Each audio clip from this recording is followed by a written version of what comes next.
two friends came up with an incredible idea. They decided to buy a castle that had been abandoned for over 30 years and transform it into a stunning 4-star hotel. With no prior construction experience, they had no idea what challenges awaited them. The castle was in complete disrepair and barely standing. But to them, it represented a once-in-a-lifetime opportunity. Over the next 5 years, they faced a multitude of obstacles, but they persevered and achieved the seemingly impossible. Let's dive in and find out. The two friends kicked off the demolition phase by tackling it themselves. With Benoit's background in business and Francis's experience in water management, they approached the project with enthusiasm, though neither had any construction experience. This lack of expertise added to the challenge, making it a risky endeavor. Nevertheless, they managed to handle some interior work quite well. However, it soon became clear that they needed to bring in professionals for the more complex tasks. When the experts arrived with heavy machinery, they were ready to accelerate the process and get the job done. The demolition team's biggest challenge lay ahead, dismantling the old chapel, which was in a dangerously deteriorated condition. The initial purchase of the castle was financed through personal debt, showcasing their commitment to the project. As renovation costs soared, they sought a creative way to raise funds and opened the venture to public investment. With the initiative's online popularity, they received contributions from 500 people across over 20 countries, turning spectators into co-owners. Work on the roof also commenced as they carefully removed the tiles to assess the condition of the underlying carpentry. In this first phase, they needed to tackle not only the roof tiles but also a chimney that was leaking significantly. Once the damaged sections were removed, they found that the carpentry needed extensive repairs. After years of neglect, many beams were severely deteriorated, with some even rotted, which led to stability issues. Bonnick, a roofing specialist, took on the task of reinforcing the roof framework. The facades, covering over 1,000 square meters, were in urgent need of restoration. Years of harsh weather had ravaged the castle stones, causing the joints that bind the structure and protect its interior to fall into serious disrepair. This deterioration allowed moisture to seep in. This step was essential to ensure the new mortar would adhere properly and provide lasting protection for the facade in the future. As the exterior work progressed smoothly, attention turned to the interior of the castle. They tore down all the doors and walls and even removed the beams to make room for the next phase of the plan. As debris accumulated, the space gradually opened up. With a hydraulic breaker mounted on an excavator, they began breaking through the hard floor, setting the stage for the next steps in construction. With a substantial amount of interior demolition still ahead, Francis and Benoit began considering the next crucial step: masonry. To bring their vision of the hotel layout to life, they knew extensive brickwork and structural rebuilding would be necessary. For this task, they turned to the experts at Freemasonry RIA. The masons arrived just in time for a critical juncture. After the old chapel was demolished, the wall between the two towers became unstable, raising significant structural integrity concerns for the entire chateau. Their priority was to rebuild this essential wall using concrete and a transversal beam to reinforce the structure, eliminating the need for intermediate ground posts. However, they were only reconstructing the upper portion of the wall, intentionally leaving the lower section open for a future connection to a new building, a restaurant. With the demolition and essential structural reinforcements completed, the team returned to ground level in what would soon become the seminar space. Concrete was meticulously poured into the foundation to create a solid column, serving as the main support for the upper floors. A truck loaded with gravel arrived, and the gravel was spread across the ground to form a base before pouring the concrete slab. This layer was vital. Once the gravel was leveled, they moved on to installing pipes. After that, a layer of plastic sheeting was laid down as a moisture barrier, followed by wire mesh for reinforcement. Finally, they poured the concrete and carefully distributed it across the entire surface. Ensuring proper distribution was essential to prevent future cracks. This slab, covering 150 square meters on the west side of the building, represented a significant milestone in the renovation process. Winter had finally arrived, covering the chateau with a blanket of snow that transformed it into a breathtaking postcard scene. However, beneath this beauty lay a new challenge. The snowfall complicated the work for the two friends and their team. As the cold settled in, they faced the intricate task of filling the gaps between the ancient stones. They used a time-tested mixture of hot lime mortar made by heating lime to create a powder and then blending it with water, cement, and sand. This centuries-old technique was vital for historic structures, allowing the stone walls to breathe and preventing the buildup of damaging moisture. In the workshop, Francis and Benoit crafted the rebar that would form the backbone of the main beam. This beam wasn't just another part of the structure, it was the critical support that would hold up the first floor directly above what would become the seminar space. Support posts and formwork beams were installed to bear the immense weight of the first floor slab. Spanning 120 square meters, this slab weighed over 60 tons, requiring extensive preparation. The first floor would house 7 guest rooms, each offering picturesque views of the surrounding park. While the concrete slab was poured in just half a day, the preparation for it took several labor-intensive days. The team carefully repeated each step as they elevated the structure one floor higher, since the second floor would follow the same layout as the first. Concrete typically sets enough to be walked on after 48 hours, but it remains too weak to remove the formwork or supports at this stage. They waited 3 weeks before removing the props and formwork to ensure the structure was strong enough to stand on its own. Taking off the formwork, especially from overhead or vertical sections, requires caution since the panels and supports can be heavy and awkward, raising the risk of accidents, especially in older structures where conditions might be unpredictable. Once the formwork is removed, they carefully inspect the exposed concrete for any cracks or imperfections on the surfaces. The first batch of windows arrives, courtesy of Defix, a small family business in the area. Francis and Benoit are dedicated to making the renovation as sustainable as possible. For instance, these windows are crafted from wood sourced from a local sawmill, located just 15 kilometers from where the timber is harvested. Each window weighs around 75 kilograms, so installing them requires a lot of manpower. Now, let's move to the exterior of the main tower.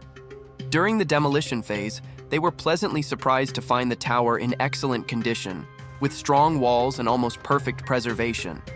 However, the roof needs some reshingling, so they hire a specialized roofing company for the task. Unfortunately, they soon learn that the company has gone bankrupt, leaving Francis and Benoit in a tough spot. They have to decide whether to tackle the job themselves or start the search for another contractor all over again. Ultimately, they opt to take on the task themselves, enlisting the help of their friends Danielle and Fabian, who have roofing experience. Vertical wooden beams are first positioned evenly to match the roof's natural curve. Next, they install horizontal battens, nailing them securely to the vertical supports. The wooden framework takes shape, creating a complex grid that will hold the slate tiles in place. Each tile is meticulously cut to fit using slate shears, a precision tool that ensures a snug fit that conforms perfectly to the curve of the roof. As a result, they create a structure designed to endure while maintaining the castle's historic character. 3 years have passed, and the transformation of the castle is remarkable. What was once a crumbling ruin is beginning to reveal its true potential. The walls have been restored, new structures have emerged, and their vision is gradually becoming a reality. A pivotal moment arrives with the restoration of the spire of the second tower, a task that could determine the success or failure of the entire project. They face a crucial decision: should they attempt the risky renovation high above the ground or bring the spire down to ground level? They ultimately choose the safer option. A crane is brought in to assist with the operation, as the original materials are in such poor condition that the spire could crumble at any moment. Before the lifting begins, the crew secures the straps and reinforces the structure by removing the zinc pieces and adding wooden supports. Every movement must be carefully calculated to ensure a safe descent. The moment of truth arrives. As the crane operator slowly lifts the spire from its base, 2 workers stand nearby, directing and communicating each movement with precision. This is the most delicate part of the entire operation. The tension on site is palpable, with every adjustment and slight sway testing their nerves. Finally, After what feels like an eternity, the spire begins to lower, inch by inch, until it safely touches the ground. They've done it. One of the most challenging moments of the renovation has concluded successfully. With the spire now on the ground, they follow the same process they used to restore the conical roof of the main tower, but this time, they work with greater ease, free from the struggles and risks that come with working at heights. They even manage to recover and restore the finial, a decorative piece that also serves as a lightning rod. After fully restoring the spire, the crane returns to handle the next phase, lifting it back into its original position. Just as before, this task requires meticulous precision as the stakes remain high. If the spire were to fall, all the time and money spent on its restoration would be lost in an instant. Weighing in at 2.5 tons, the spire begins its ascent yet again, and the tension hangs thick in the air. They must be extremely careful, ensuring that the straps and chains do not damage the fragile zinc tiles that have just been installed. This mission is truly a team effort, with members strategically placed to oversee the maneuver. With great care, the crane operator lifts the spire above the tower, while those on the scaffolding use their vantage point to ensure it is perfectly aligned. Through clear communication, they guarantee that the spire descends smoothly and without error. After what seems like another eternity, the spire finally settles into its proper place, marking a triumphant success for the operation. What began as an incredibly complex task has gone just as planned. With the last tiles meticulously installed, the restoration of the castle roof is now complete, a remarkable achievement, particularly considering the state of the roof when they first acquired the castle. Despite the progress made on the castle's exterior, there's still a lot of work to be done inside. Right now, their focus is on what will eventually become the main hall. The project hit an unexpected snag when the COVID-19 pandemic emerged. Initially, the hotel was scheduled to open in 2021, but these setbacks forced them to push back the launch. However, this situation also had an unexpected benefit. It gave Francis and Benoit the chance to take on more tasks themselves. Not only did this help reduce costs, but it also allowed them to maintain greater control over the overall project. Inside the main hall, they pour 20 centimeters of concrete to complete the first floor slab. Before moving on to the second floor, they inspect the wooden beams, hoping to salvage some. Unfortunately, they discover that all the beams are completely rotten, leaving them no choice but to cut them out and dispose of them. Meanwhile, work on the elevator shaft continues steadily on the first floor. As the opening day draws closer, the pace inside the castle picks up, with every detail becoming sharper and more polished. With the old beams removed, preparations begin for the new main beam that will support the weight of the upper floor. Once this final slab is in place, the seminar and main hall will be fully connected and complete. As the castle's interior starts coming together, it's easy to lose sight of what's beyond these stone walls. The pair are tackling their most ambitious solo masonry project yet, rebuilding a 40-meter-long stone wall. It's not just about stacking rocks. This wall will bring back the park's historic charm, using methods handed down through generations.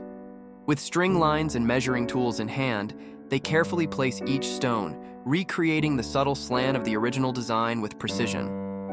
The park's makeover doesn't stop there, though. The two friends have bigger plans for this outdoor space, a classic French garden. Think neat rows, perfectly trimmed hedges, and flowers arranged in flawless patterns, hallmarks of a style that took off in the 17th century. Adding one here will tie the park's future to its storied past, giving it a timeless elegance. With the final stone set, the 40-meter wall stands proud, a job well done, but hardly the finish line. Next up is the arch door, another piece of the park's puzzle. This segmental arch, a design you'd spot in old castles and bridges, is as practical as it is striking. Rebuilding it takes patience and a steady hand. They set up a wooden frame, slotting each stone into place to form that perfect arc, just like it was done ages ago. When the frame comes down, the arch stands tall, a quiet victory in bringing the castle grounds back to life. The last dab of mortar goes on, and the wall is officially done, restored and ready to face the years ahead. What was once a crumbling mess is now whole again, pieced together with care. Now the focus shifts indoors to a space buzzing with possibility. Soon, this spot will be where guests kick back, swap stories, and unwind, a bar that'll become the castle's beating heart. The project started with a $2 million price tag, but it's ballooned to nearly $4 million. Why? The foundations, walls, and roof were in rougher shape than anyone guessed, needing major fixes. Throw in skyrocketing material costs from pandemic supply chain woes, and the bill just kept climbing. Upstairs, the second floor above the bar is shaping up to house guest rooms. Once that's wrapped, it's onto the main tower's suites.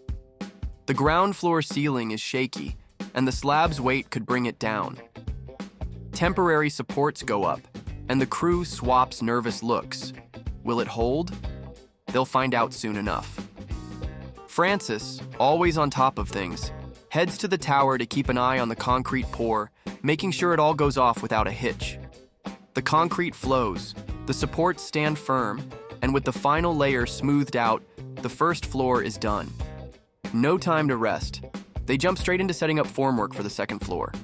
This tower will host the hotel's two swankiest suites, one on the first floor, and above it, a duplex sprawling across 2 levels with about 45 square meters of pure luxury. That duplex is set to be the hotel's crown jewel. Towers have always screamed power and prestige, and centuries later, this one's rising again, a nod to the chateau's enduring legacy. You can start to picture how the duplex will look. A cozy upstairs living room reached by the tower's original staircase, a slice of history woven into this modern upgrade. Once the concrete sets and the second floor is finished, they turn to the walls, hammering away years of paint and plaster to reveal the raw stone beneath.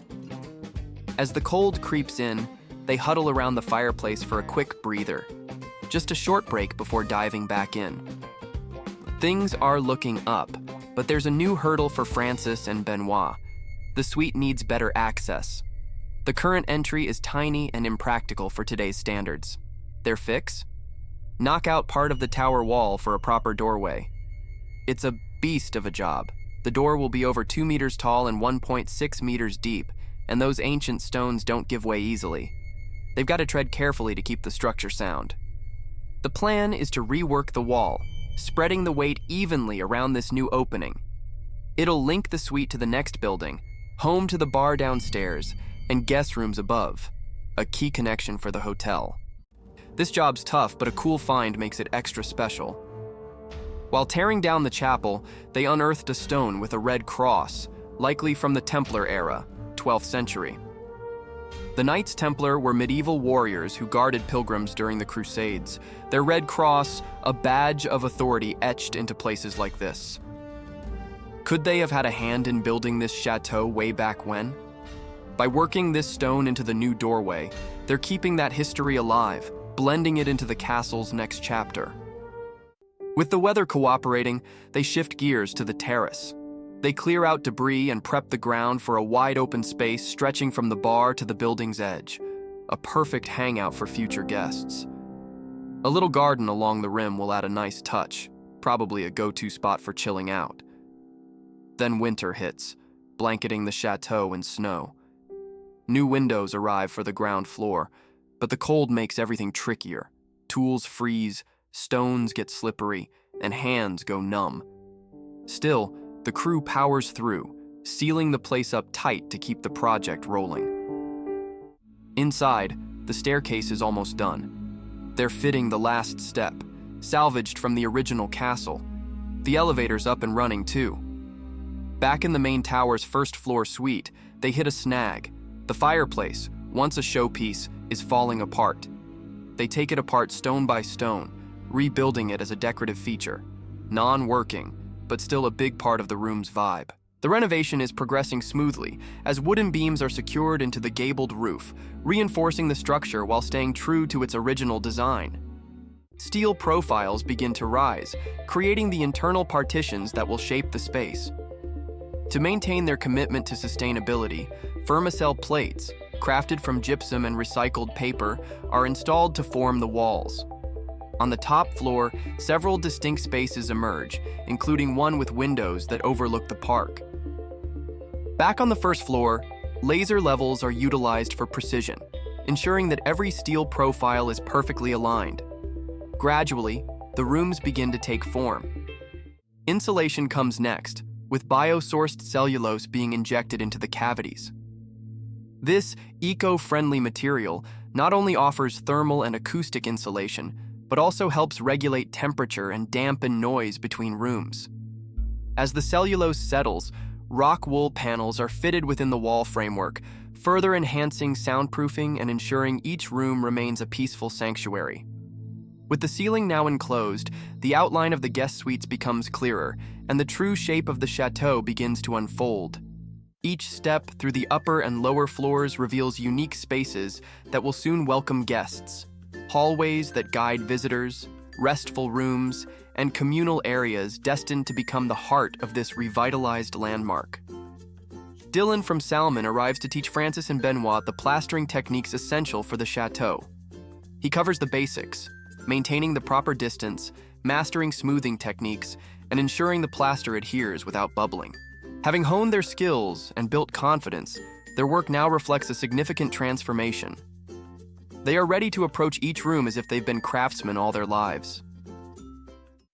Finally, the moment they've been waiting for has arrived, the start of the restaurant's construction. Up until now, their efforts have focused on restoring the past, but now they have the opportunity to create something fresh from a blank slate, allowing them the freedom to shape this critical space for the hotel's future. The crew dives into organizing essential utility systems for the kitchen, setting up water points, gas networks, and all necessary connections to ensure functionality. Once everything is set, they pour the cement for the slab, taking advantage of this phase to also lay the foundation for a terrace where guests will enjoy breathtaking views. However, much work remains inside the chateau. Francis and Benoit tackle the demanding job of preparing for the electrical and climate control installations. With determination, they drill holes, set up ducts, and lay countless meters of cable to reach every corner of the hotel. As they continue their work, they prepare the tubes that will connect to the ventilation units, ensuring everything is ready for installation. But the work doesn't slow down. They apply self-leveling cement across the floors, a special mixture designed to flow easily, filling any uneven areas to create a flawlessly smooth surface. Next, thermal insulation panels made of wood fiber are carefully laid down, creating a critical barrier against temperature fluctuations.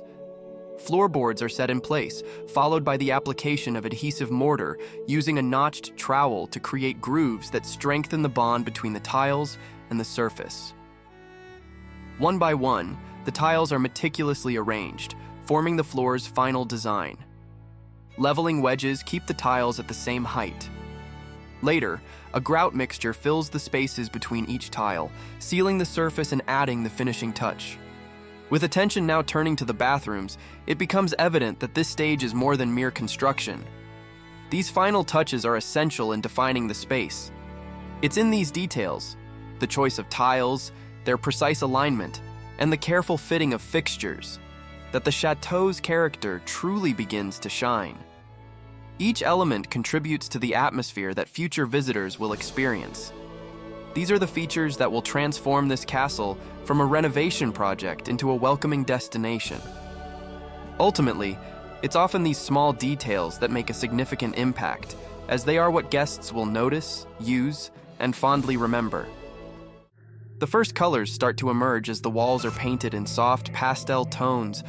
The flooring preference shifts from tiles to parquet, and we can observe as each piece is carefully laid and fitted together seamlessly, infusing these spaces with a warm, natural feel. A stunning transformation continues as large format tiles, designed to resemble wallpaper, are installed on the walls. With their textured surfaces, they contribute a sophisticated and luxurious touch to the interior. Using suction cups and clamps, the workers position each piece with meticulous care, ensuring a perfect fit. The precision required for this work is immense, but once completed, the effect is nothing short of breathtaking. Nearly 5 years have passed since Francis and Benoit embarked on this monumental challenge, the largest project of their lives. At this stage, the chateau is no longer merely a project. It is on the brink of becoming a finished 4-star hotel. Soon, the rooms and hallways, which were once just ideas on paper, will welcome their first guests, standing as a testament to their resilience. As the interior approaches completion, it's time to step outside and begin tackling the next phase of this extraordinary journey, finishing the terrace. The team begins by laying the foundation for the terrace using a highly engineered system provided by Duplast. What makes these tiles special are the acoustic rubber strips installed underneath. These strips absorb sound, reducing resonance and creating a quieter, more solid feel when walking across the surface. This system is also engineered to prevent frost damage, a crucial consideration for the often harsh climate. As the terrace nears completion, we shift our focus to the main archway, leading to what will become the French garden. Here, the team embarks on the meticulous task of creating a cobblestone pathway from scratch. Once the large stones are positioned, spaces in between are filled with carefully selected smaller pebbles, forming a beautiful mosaic-like surface.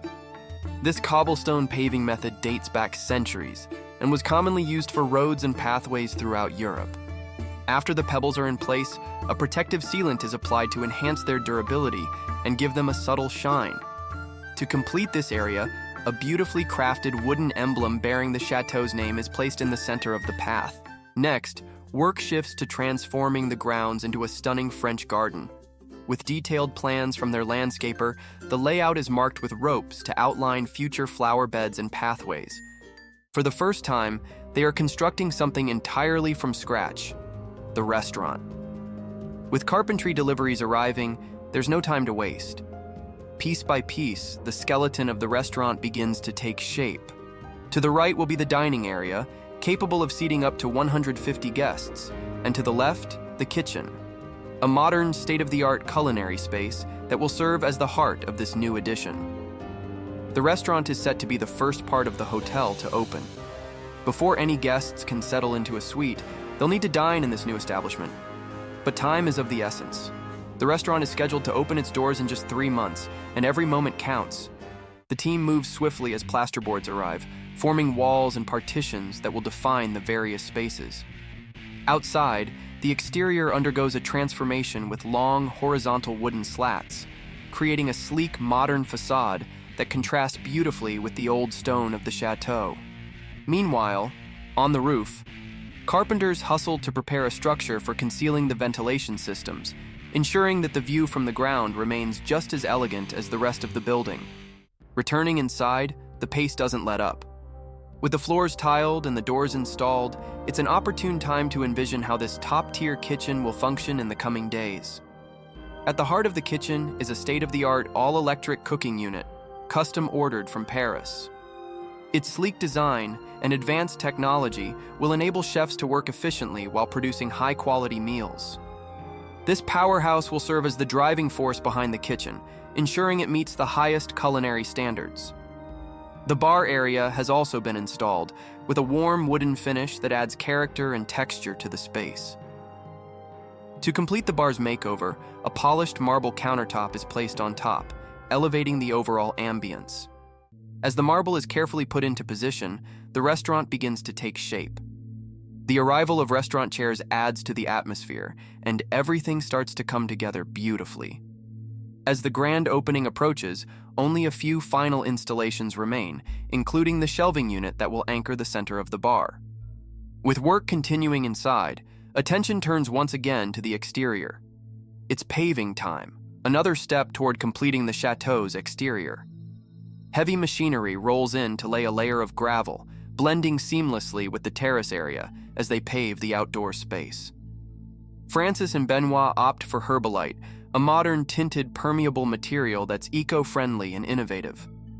Its tinted finish gives the courtyard a soft, elegant appearance. As the exterior work nears completion, it's time to focus on the hotel's entrance. This entryway is designed to be the first point of contact for visitors. In the busy kitchen, chefs are diligently testing equipment and fine-tuning their processes for the grand opening. It's clear that every detail, from minor tweaks to major finishes, needs to be perfect. With excitement in the air, the team works in unison, knowing the opening is imminent. Finally, the long-awaited day arrives. After years of hard work and challenges, the chateau is ready to welcome guests, starting with the restaurant, while hopes are high for the hotel to follow soon. The team feels immense pride as they prepare for a memorable evening. The opening day is a success. While the restaurant enjoys the spotlight, work continues inside to bring the hotel to life. Francis and Benoit step into the newly installed elevator. Though a small detail, its functionality symbolizes their achievement. The doors open to a bright, elegant reception area, filled with warm lighting and inviting furnishings. Each space reflects the 5 years of effort they poured into reviving the chateau from hardship. Now, walking through its halls and entering completed rooms, the dream they've held onto has become a reality. The chateau is no longer just a vision, it's a triumph, a testament to their perseverance and passion. Outside, it stands transformed into a stunning 4-star hotel, marking the start of a promising new chapter for Francis and Benoit.